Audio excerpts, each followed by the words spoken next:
Hi, എല്ലാവർക്കും നമസ്കാരം. നമ്മുടെ ലാലേട്ടൻ ആദ്യമായി ഡയറക്ട് ചെയ്ത ബറോസ് എന്ന് പറഞ്ഞ സിനിമയുടെ റിവ്യൂ ഞാൻ പോസ്റ്റ് ചെയ്തിട്ടുണ്ടായിരുന്നു. അതിന്റെ താഴെ കമന്റ് വരുന്നതിൽ ഏറ്റവും കൂടുതൽ കാണുന്ന കോമൺ കമന്റ് എന്ന് പറയുന്നത് റെട്രോ സിനിമയുടെ ടീസർ റിയാക്ഷൻ വെയിറ്റിംഗ് ബ്രോ എന്ന് പറഞ്ഞിട്ടാണ്. ഞാനും റെട്രോയുടെ ടീസറിന് ഭയങ്കര വെയിറ്റ് ചെയ്യാം. പക്ഷെ എന്ത് ചെയ്യാം, 11 മണിക്കാണ് അവർ കൊണ്ടുപോയിട്ടത്. ആദ്യ ഷോ ബറോസിന്റെ 11 മണിക്കായിരുന്നു. സോ അത് കഴിഞ്ഞ് വന്നപ്പോൾ നേരെ ആദ്യം റിവ്യൂ ഇട്ടു എന്നുള്ളതേ ഉള്ളൂ. ഞാനും ഭയങ്കരമായിട്ട് വെയിറ്റിംഗ് ആണ്. കണ്ടിട്ടില്ല. 2 മിനിറ്റ് 17 സെക്കൻഡ് ആണ് ഇതിന്റെ ലെങ്ത് എന്ന് പറയുന്നത്. റെട്രോ, അതാണ് എന്താ പറയാ ടൈറ്റിൽ. സൂപ്പർ പേരാണ്. കാരണം ഇതിന്റെ മുമ്പുള്ള 2-3 ഗ്ലിംസും മറ്റു സംഭവങ്ങളൊക്കെ കണ്ട കേട്ടില്ല സാധനങ്ങളായിരുന്നു. പുള്ളി വന്ന് ഇങ്ങനെ മറ്റേ സ്ക്രീനിൽ നോക്കും, സ്ക്രീൻ പ്രസൻസും ആ സ്റ്റൈലും സ്വാഗും ഒക്കെ ഗംഭീരമായിരുന്നു. റെട്രോ ഭയങ്കര മാച്ച് ആയിട്ടാണ് എനിക്ക് ഫീൽ ചെയ്യുന്നത്. സൂര്യ, കാർത്തിക് സുബ്രാജ്, ആ പേരിന്റെ അപ്പുറത്തേക്ക് വേറെ ഒന്നും വേണമെന്ന് എനിക്ക് തോന്നുന്നില്ല. So let's watch together. Ready?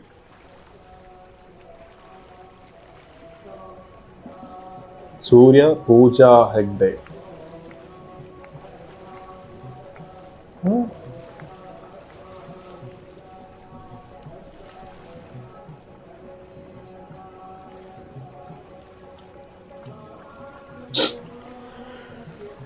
கோபம் கம்மி பண்ணுது.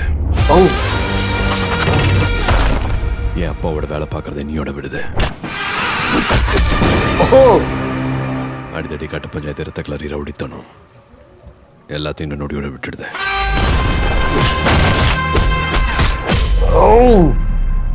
சிரிக்க சந்தோஷமா இருக்க முயற்சி பண்ணுது.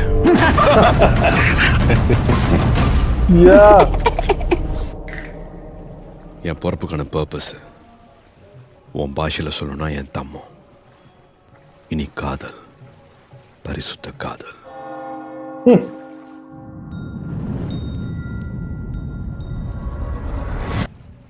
அது மட்டும்தான் கட் அண்ட் ரைட்டா சொல்லி கொடுத்தேன்.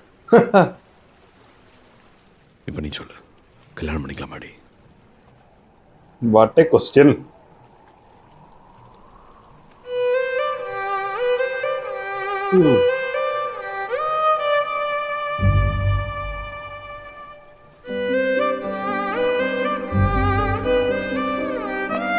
Nice.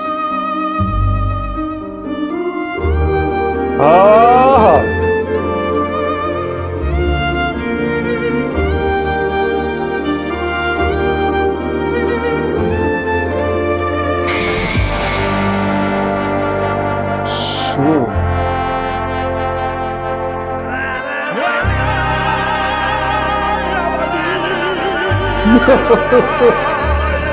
Oh my God.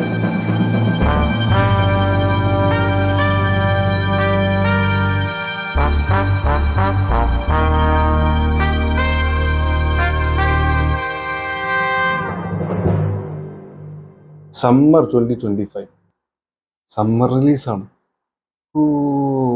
ബീജിയം ഈ മൊത്തത്തിൽ ഒറ്റ വാക്കിൽ പറയുകയാണെങ്കിൽ ഇതൊരു ക്ലാസിക് ആയിരിക്കും. ഒരു ഡൗട്ടും ഇല്ല കേട്ടോ. ജസ്റ്റ് ഒരൊറ്റ ടീസറിലുണ്ട് ക്ലാസിക്. അതിൽ സാധനമായിരിക്കും ഈ ലവ് ആഫ്റ്റർ വാർ എന്നുള്ള ഒരു സാധനം ഉണ്ടല്ലോ. ഇതിലെ ചിരിച്ചാണ് ചിരിക്കുന്നത്.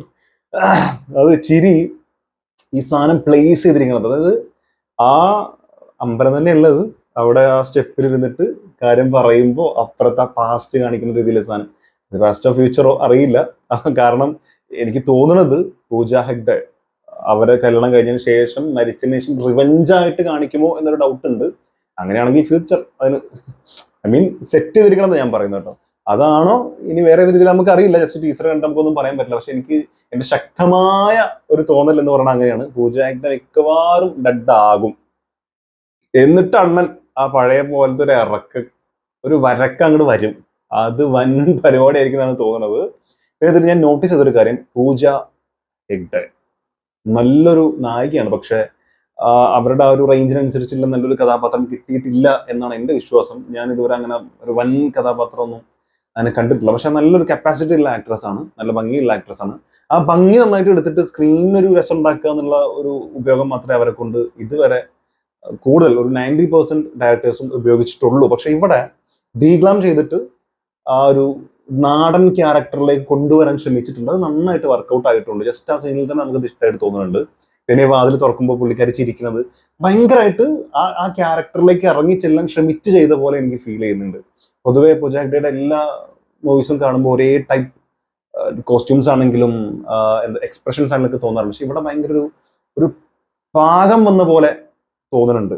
ഭയങ്കര ഒരു പക്ക ഒരൊറ്റ ലെവലിൽ പിടിച്ചു ചെയ്തിട്ടുണ്ട് ക്യാരക്ടർ എന്നാണ് എനിക്ക് തോന്നുന്നത്. എന്തോ അത് കണ്ടിട്ട് എനിക്ക് അങ്ങനെ ഫീൽ ചെയ്തു. ആൻഡ് ഓഫ് കോഴ്സ് സൂര്യ, കങ്കുവ നമ്മളൊക്കെ നെഗറ്റീവ് പറഞ്ഞിട്ടുണ്ട്, മോശം പറഞ്ഞിട്ടുണ്ട്. പക്ഷെ സൂര്യ എന്ന് പറയുന്ന ആക്ടറുടെ കാര്യത്തിൽ നമുക്ക് യാതൊരു ഡൗട്ടും ഇല്ല. ഗംഭീര നടനാണ്. പുള്ളീനെ വേണ്ട പോലെ ഉപയോഗിച്ചാൽ ഇപ്പോഴും പുള്ളിനെ ഭയങ്കര അടിപൊളിയായിട്ട് ഉപയോഗിച്ച ആളുകൾ ആരാൻ ചോദിച്ചു കഴിഞ്ഞാൽ വളരെ കുറവേ ഉള്ളൂ. പണ്ട് ഒരുപാട് സിനിമകൾ ഉണ്ടായിരുന്നു. അതുപോലെ എനിക്ക് തോന്നുന്നു നമ്മുടെ ലാസ്റ്റ് എനിക്ക് ഭയങ്കരമായിട്ട് എന്നെ ഞെട്ടിച്ച സിനിമയായിരുന്നു സുറായി പൊട്ടു. അതിൽ ആ ഒരൊറ്റ എയർപോർട്ട് സീൻ മതി ഗംഭീരമായിട്ട് ചെയ്തിട്ടുണ്ട്. ജയ് ഭീമിൽ വളരെ സൂപ്പറായിട്ട് ചെയ്തിട്ടുണ്ട്. പക്ഷെ എന്നാലും അതൊന്നും അല്ല, അതിന്റെയൊക്കെ മുകളിൽ പുള്ളീനെ ഉപയോഗിക്കാൻ പറ്റും. ഭയങ്കര സ്ക്രീൻ പ്രസൻസ് ആണല്ലോ. ഇപ്പൊ ഇവിടെ തന്നെ ഡയലോഗ് ഡെലിവറിന്റെ ഒക്കെ ഒരു ബാസ്, ഒരു ആ ചെവിയിൽ കടന്നിങ്ങനെ മുഴങ്ങുകയാണ്. എന്ത് രസമായിട്ട് ഡയലോഗ് ഡെലിവറി ചെയ്യുന്നത്. അതുപോലെ സ്ക്രീനിൽ വരുന്ന സമയത്തുള്ള ഒരു ആ പുള്ളിക്കാരുടെ ഒരു വലിപ്പം നമുക്ക് ഭയങ്കരമായിട്ട് ഫീൽ ചെയ്യുന്നുണ്ട്. അപ്പൊ അത്തരത്തിലുള്ള ഗംഭീര നടനാണ്. അതുകൊണ്ട് തന്നെ കങ്കുവ എന്ന് പറഞ്ഞ ഒരൊറ്റ സിനിമ ഉണ്ടാക്കി വെച്ചിരിക്കുന്ന ആ ഒരു പ്രശ്നങ്ങൾ മുഴുവൻ, അല്ലെങ്കിൽ പുള്ളി ഒറ്റയടിക്ക് താഴെ പോയി എന്ന് പറയേണ്ടി വരും. ആ രീതിയിലാണ് ശിവണ്ണൻ കൊണ്ടുണ്ടാക്കി വെച്ചിരിക്കുന്നത്. അപ്പോ ശിവണ്ണുള്ള ദേഷ്യം തീരുന്നില്ല. അപ്പൊ അങ്ങനെ കൊണ്ടുവച്ചിട്ടുണ്ട്. അപ്പൊ അതിൽ നിന്നും അതുപോലെ പോയതിനേക്കാൾ ഡബിൾ സ്പീഡിൽ ഒറ്റയടിക്ക് തിരിച്ചു വരാൻ പറ്റുന്ന സിനിമ ആകട്ടെ ഈ കാർത്തിക് സുബ്രാജ് പടം എന്ന് പറയുന്ന റെട്രോ എന്ന് ഞാൻ ആത്മാർത്ഥമായിട്ട് ആഗ്രഹിക്കുകയും ആശംസിക്കുകയും ചെയ്യുന്നു. എനിക്ക് പേഴ്സണലി ഭയങ്കര ശരിക്കും ഒരു ക്ലാസിക് ഫീല് എന്റെ ടീസറിൽ എനിക്ക് കിട്ടുന്നുണ്ട്. ലാസ്റ്റിലെ ഇരുത്തവും ആൻഡ് എന്താ രസം അതിന്റെ BGM. കല്യാണം കഴിക്കട്ടെ ചോദിച്ചതിന് ശേഷം വരുന്ന BGM നല്ല രസമുണ്ട്. ആൻഡ് റെട്രോ എഴുതി കാണിക്കുന്ന സമയത്ത് പെട്ടെന്ന് അതിൽ വന്ന ചേഞ്ചും. അപ്പോൾ ഒരു വൻ പരിപാടി തന്നെ നമ്മൾ ഇതിൽ പ്രതീക്ഷിക്കണം. ഇതിന്റെ മ്യൂസിക് ആരെ ചെയ്തിരിക്കാൻ എനിക്ക് അറിയില്ല. നമുക്ക് ജസ്റ്റ് ഒന്ന് കിട്ടുകയാണെങ്കിൽ നല്ലതായിരുന്നു. പക്ഷെ കിട്ടാനുള്ള ചാൻസ് വളരെ കുറവാണ്. ഇതിലുണ്ടോ നമുക്ക് നോക്കാട്ടോ. റെട്രോ, ഒരു മിനിറ്റ്. സന്തോഷ് നാരായണൻ, അത് അവിടെ ഉണ്ട്. Cast and crew Karthik Subbaraj, producer Jyothika Suriya, cast George George. അയ്യോ വിട്ടുപോയി. ജോർജ് ജോർജിന്റെ ആ കണ്ണാടിയൊക്കെ വെച്ചിട്ട് കിടിലൻ സാധനം കേട്ടോ, ഒന്നും പറയാനില്ല. മിക്കവാറും ഇതിൽ സൂപ്പർ സാധനമായിരിക്കും. ആൻഡ് ജയറാമിനെ ഇതിൽ കാണിച്ചിട്ടുണ്ടോ? ഞാൻ ശ്രദ്ധയിൽപ്പെട്ടില്ല, കാണിച്ചിട്ടില്ലെന്ന് എനിക്ക് തോന്നുന്നത്. കരുണാകരൻ പോട്ടെ. മ്യൂസിക് സന്തോഷ് നാരായണൻ. ഈ പറഞ്ഞ പോലെ അത് സൂപ്പർ സൂപ്പർ എന്നാ സൂപ്പർ. ആ ഒരു ക്ലാസിക്, വീണ്ടും പറഞ്ഞ ക്ലാസിക് ആണ്, അത് നമുക്ക് ഇവിടെ ഫീൽ ചെയ്യാനുണ്ട്. സിനിമോട്ടോഗ്രാഫി ശ്രേയസ് കൃഷ്ണ. സിനിമോട്ടോഗ്രാഫി ഡീറ്റെയിലാണ്. ഇതിന് മുമ്പ് വന്നിട്ടുള്ള സാധനങ്ങളൊക്കെ നമ്മൾ നോട്ടീസ് ചെയ്തിട്ടുള്ളതാണ്. ഓക്കെ, ഇത്രയും കാര്യങ്ങൾ ഇപ്പൊ നമുക്ക് നോക്കേണ്ടുള്ളൂ. ആൻഡ് കെച്ച കംഫാക് ഡി, ഇതെന്താ സ്റ്റൺസ് കേട്ടോ. ഇയാളെ പേര് ഇങ്ങനെ തന്നെയാണ് പ്രൊണൗൺസ് ചെയ്യാൻ എനിക്കറിയില്ല. കെച്ച, ഓക്കെ, അത് കിച്ചല്ലോ. കെച്ച, KHA, MPHAKDEE, കംഫാഡി, കംഫാക്. എന്തെങ്കിലും ആയിക്കൊണ്ട് പോട്ടെടേ, സാധനം പൊളിക്കും. നിങ്ങളുടെ അഭിപ്രായം നിങ്ങളത് മറക്കാതെ കമന്റ് രേഖപ്പെടുത്തുക.